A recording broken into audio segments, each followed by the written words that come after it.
Well, good day. I'm here, Rimshots with Sean, Barstools, and Bandtalk. I didn't formally prepare anything, just had a couple of things that I wanted to get out there because we're coming up on, if you can believe it, this month is 4.5 years since Barstools and Bandtalk started. And something that, you know, I thought was going to be 4.5 weeks ends up to be 4.5 years.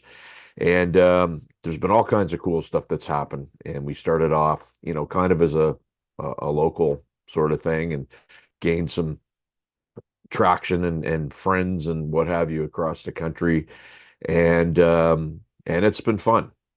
Um, the one thing that was always a thing when we were doing this was the fact that um, I we didn't necessarily see a place where everybody could kind of promote themselves that were musicians, right? And being in an industry where it's often not, I'm not going to say respected, but maybe not given the due that it should be.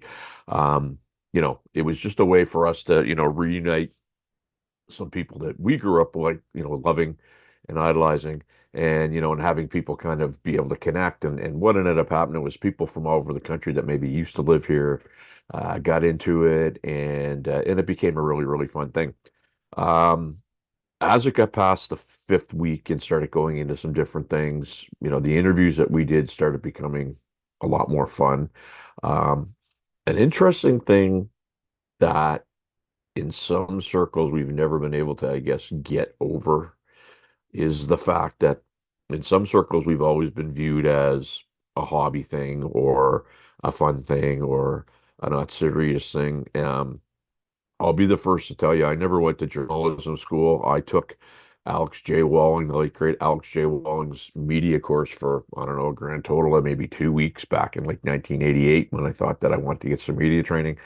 Um, so everything that I do is just purely based around the concept of sitting around a bar, having a chat with people and having conversations and not really, looking to be, the hard hitting Ted Koppel or that type of thing. And so, that kind of maybe lumped us in this category of what we would call not super serious. And, and I will be the first to say that it was never the goal to be not serious. I mean, we kind of always wanted to have like a Trailer Park Boys vibe, not expensive cameras. And here's the thing, you can do this to death. And there's been an awful lot of shows and podcasts that have gone out and spent all kinds of money and not had any success. And for whatever reason, we did have some success and we were having success and still are. And it's a lot of fun.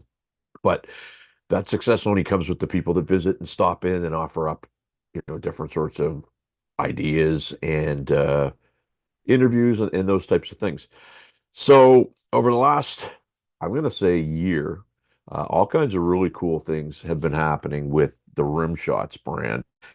And that was done. I won't get into the reasons why, Rimshots was at it with to Barstools and Talk, but in my head, they were kind of always a separate entity. Like the Barstools thing was the group where people could go out and promote and see who was playing and to do those types of things. And the Rimshots was, the podcast and the fun things where we would go and do product reviews or, you know, name Jeff and Jerry's bar or, East Coast scares and things like that. So I guess one of the first interesting things that happened was the Eastlink TV thing, which we're about to gear up for season three, October 25th. It's going to be exciting. We have Dennis Woodworth from Caribbean Goes 80s, Caribbean Goes Country, and that's going to be a good launch. But what I started seeing after that, oh, and I should mention that, Rock Rage Radio is another one that, and God love those guys, they put the podcast on their over 5,000 radio stations and they've been super supportive and I've had a chance to do the indie show, which is great because Ken and I get to talk about different sorts of things within the business and that's kind of cool. Um, but the last year and a half has been interesting. Hence this video, and I'm sorry to blabber on, it takes so long. Um, there's been a lot of frustration on my part, simply because Uh, there's a lot of work being done. And I personally don't feel we've been able to move the needle on some things. Um, and what would they be? Well, I'm not going to go into deep, deep detail, but the thing for Barstools for me was always that we could create a sense of community, we could create a sense of camaraderie, and things like that. And doing the Battle of the Bands thing, the last couple weeks, I'm seeing that camaraderie, but in certain areas. And what has been happening over the last year, and it's a little bit frustrating to me, is that you've kind of gone from a fun thing into a commodity thing. And what I mean by that is that um, you know, people promote stuff. That's totally cool. Um, but it's almost like a feeling of when I used to be involved in hockey, where people come to you and you got your own kid playing hockey and you want to watch your own kid during tryouts. Um, but people come up to you and because you're running the thing, you know, you should be, I guess, more involved in what they're doing and figure out their stuff. And, sure, you got your own thing, but guess what? You got to do this, and that's what we want. And I'm going to say a little bit fair ball because, again, I this was never a thing that I set up to, uh, you know, be a uh, uh, noticeable commodity here. I've never set it up uh, to draw attention to myself. I've been in the promotion game my whole life. I've done sales my whole life. I didn't get on Facebook until it was 2020, I believe. I was a latecomer. I was on some other social media things, but I mean, it was Facebook for me was just never a thing that I got involved in. Now I'm on Facebook, YouTube, TikTok, Instagram, all those. Uh, but the point is that through the course of doing this, in particular, the last year, I'm getting that feeling again where, I'm watching my kid try out, and somebody's tapped me on the shoulder saying, "Hey, what are you doing? You're supposed to be working on my stuff." And when I say, "Well, I've got some stuff," well, that's fine. You should be working on my stuff. So I guess what I'm saying is at this point, where I am looking to take things is that. Rimshots is going to peel off, and it already is its own brand, and that's going to be kind of the media piece that I'm going to handle. I will tell you, Barstools will still be a thing. We'll still share posts and post stuff on there. Um, but the thing for me, I've noticed the last year and a half, um, traction for me personally, traction for uh, what's going on is good so long as other people get to kind of, do their thing. And the second that it appears to them that don't get to do their thing, then it kind of gets less active. And by that, I mean local. I'll call it what it is. It's the local angle. You know, the stuff that we're doing on the rim shot side in the United States is just blown up. In Europe is blown up. Um, you know, in New Zealand, Australia, places like that, it's just absolutely blown up. Yet, we have a hard time, I guess, being identified or identifying ourselves in the marketplace here.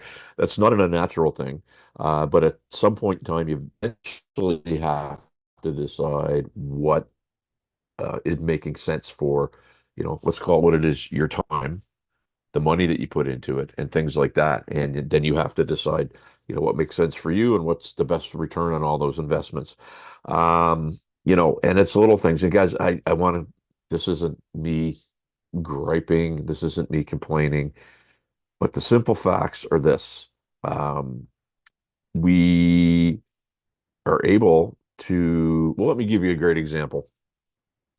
Uh, an artist by the name of Pete Lauren, and Pete played in a band called Trickster for years. He was part of that, hair metal thing. He toured with Striper and he opened for Bon Jovi. He did all these things. Anyway, long story short, I helped Pete uh, with one of his tunes, and it did very, very well, very well. And helping him with another song. And by help, I mean, I'm not totally running it, but I'm helping get the word out. But an artist who has done that and has, faith in us to be able to promote it, is quite amazing. Um, but that doesn't happen here locally. And, we've tried to help people. And unfortunately, on the local level, so long as it's a 100% free option, um, people want help. But here's the thing: it's not a free option because free to one isn't free to all, and in the term, in terms of resources and work outlay, and and money that you put into it, doing something, I guess, on the house has a one-way kind of thing. And it's usually, when we're doing it, we're the ones that have to put out those things. And I started noticing it too when, people would ask to do a post, and it'd be on a night that I'm playing a show, and they want to put it up, which is fine. But it's kind of like you get to thinking, well, do they not know that um, I'm playing too? Because I would never ask somebody to post something that I'm doing on a night that they're doing it. To me, that just seems weird. And that's just one example. So anyway, I'm figuring that the best way to get over all this and get over me being frustrated and all that type of thing is for me to focus on the Rimshots brand, which is having great success. Um, and the Barstools thing, that'll be a place where we post. That'll be a place where, hey, if we're promoting stuff, there'll be a place to keep people informed. But it can't be the focus for me personally that it's been. It's too frustrating. It's too mentally draining, and people don't understand that. And it's tough. I I'm taking something that's 4.5 years old, that's had tremendous success, and it's not shutting down. Don't get me wrong. It's not shutting down. But I truly believe that sometimes, the whole thing, many hands make light work. And certainly, Jason McCorston and Sean McCarty and Lisa Davis, who moderates this thing like you wouldn't believe. And people that are regular contributors that are just, keep the thing going. Um, it's still going to be there, and we're still going to be interacting and all that stuff. But for me, from a, go forward sort of thing, where I'm at in this old life that they call it, I've got opportunities to record with people. I've got opportunities to play. I've got opportunities to, I will say it, repping Michelle Ryder's music. Nobody seems to be aware if they're choosing to not be aware, but between streams and views and social media hits and different sorts of things, I mean, she's got almost 400,000 streams, views, likes, everything on her music, out of Halifax, Nova Scotia. And that gets noticed in a place like New Zealand, where she just does a video for or an interview with a radio station that had over 5 million listeners, that wants her to go play some stuff in India next year. But we can't seem to get on the radar of local. So having said that, that's kind of where we're at with this. And again, this isn't a, Barstools is done not by any stretch of the imagination, but it's got to make sense for for me, where I put my time. Because at the end of the day, and I hate that phrase, but what a some people might not realize is that, and this isn't anybody trying to give me a high, I'm not looking for praise or whatever, but if somebody's doing one post about a show that they have, you could probably multiply that by at least 20 to 25 posts that I'll be responsible for, because other people are asking me to promote their things. And so what ends up happening that people don't realize, or some people don't realize, some people do, some people don't, is that the time for me to do my own stuff uh, gets impacted, because I'm trying to promote stuff for other people. And so then it gets to the point where, sometimes I hear from people that say, blah, blah, blah is not happy with you because you didn't do this, or, people think that you're getting to it. And that becomes, it just becomes, I don't know how to say it other than uh, annoying. And I've never done this thing for any other reason other than it was something to do when things were shut down, and it's taken off, and I'm blessed for that. Um, you have to shift gears, have to do it. It's just it's one of those things where I saw a meme yesterday. I shared it, and it's basically invest in yourself. And I truthfully haven't been doing that. A lot of people might call BS, uh, but if you spend 10 minutes with me and have a chat with me, you will see that I haven't been doing that enough, and it's time now. So hopefully everybody gets that and understands that, and hopefully everybody continues to you know, send stuff in because we still want to push stuff and we still want to promote stuff and what have you. It's just you know, it's something that after at least a year of thinking about this and just totally being frustrated almost every second of every day, um, I'm to the point where I got to look at things, doing things and keeping things that bring me joy and kind of backing off on things that don't. And so that's where I'm at. Feel free to message me on this if you're seeing this. I don't know if you'll even bother watching it. But it yeah, thanks a lot for tuning in, guys. I appreciate it. If I can do anything to help, you know how to get a hold of me, and keep going to Barstools and Bandtalk. Keep following Rimshots, Sean. Keep supporting your friends and keep supporting live music and venues because without them, there's nothing. Peace.